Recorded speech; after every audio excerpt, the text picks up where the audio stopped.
আসসালামু আলাইকুম সবাইকে। আশা করছি সবাই আল্লাহর রহমতে ভালো আছেন। তো এই যে আজকে চলে এসেছি নতুন একটি ভিডিও নিয়ে। তো সবাই প্লিজ আমার পেজটাকে ফলো করে দিবেন। আশা করছি সবাই পাশেই থাকবেন। তো আমি এখানে বরবটি কেটে নিয়েছি আর পেঁয়াজ আলু কেটে নিয়েছি। তার এখানে ডাল বসিয়ে দিয়েছিলাম, ডালটা প্রায় হয়ে গিয়েছে।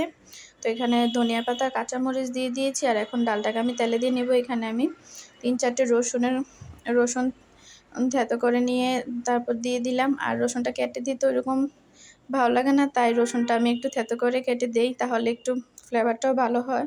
তো এখানে একটু পেঁয়াজ দিয়ে দিয়েছি আর পেঁয়াজটা সব চিকন চিকন কুচি কুচি খুঁজে আমি পেঁয়াজটা ভাজতে দেই, ওই জন্য একটু দেরি করে দিয়েছি। তো এই যে এখানে রসুন আর পেঁয়াজটা হয়ে গিয়েছে, তো ডালটাকে তেলে দিয়ে নিয়েছি আর ডালটা কিন্তু খুব সুন্দর হয়েছে কালারটা। আর আমি কিন্তু প্রতিদিন ডাল রান্না করার লাগে, আর ঈশ্বর বাবা ডাল ছাড়া ভাত খেতেই পারে না। তো এখন বরবটি ভাজা করব, আলু দিয়ে বরবটি ভাজা করব। তো এখানে অন্য কোনো কিছু ইউজ করি না, শুধু বরবটি আর আলুটাই ভাজা করব তেল দিয়ে। তো এই যে আমি এগুলো দিয়ে দিয়েছি সবজিগুলো। তো এখন এখানে একটু লবণ আর একটু হলুদের গুঁড়ো দিয়ে আমি ভাজা করে নিব। আর আমার কাছে কিন্তু এই বরবটি আলু দিয়ে ভাজাটা খুবই পছন্দ। আমি রান্না করলে খেতে পারি না, কিন্তু আমি ভাজা করে খাই। আর আমাদের বাড়িতেও আমার আম্মু কখনোই বরবটি রান্না করে না, রান্না করলে ওরকম খেতে ভালো লাগে না, কিন্তু এরকম আলু দিয়ে ভাজা করলে বা এইভাবে ভাজা করলেও ভালো লাগে খেতে।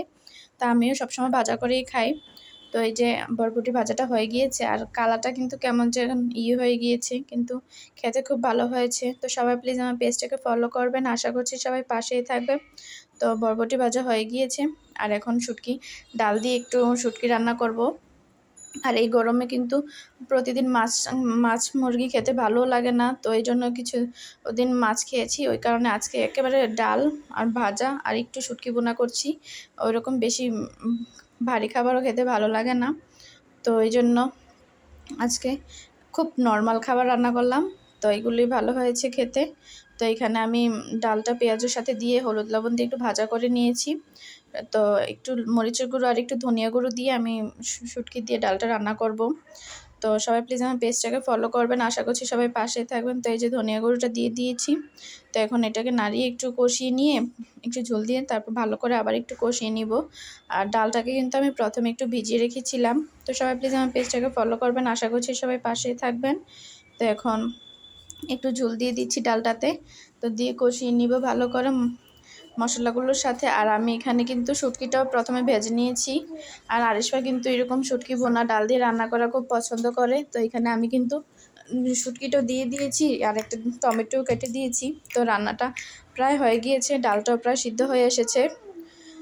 তো সবাই প্লিজ আমার পেজটাকে ফলো করবেন, আশা করছি সবাই পাশেই থাকবেন। আর এইভাবে ডাল রান্নাটা কিন্তু খুবই সুন্দর হয়েছিল আর ভালোও লেগেছে খেতে। তো সবাই ভালো থাকবেন। আল্লাহ হাফেজ।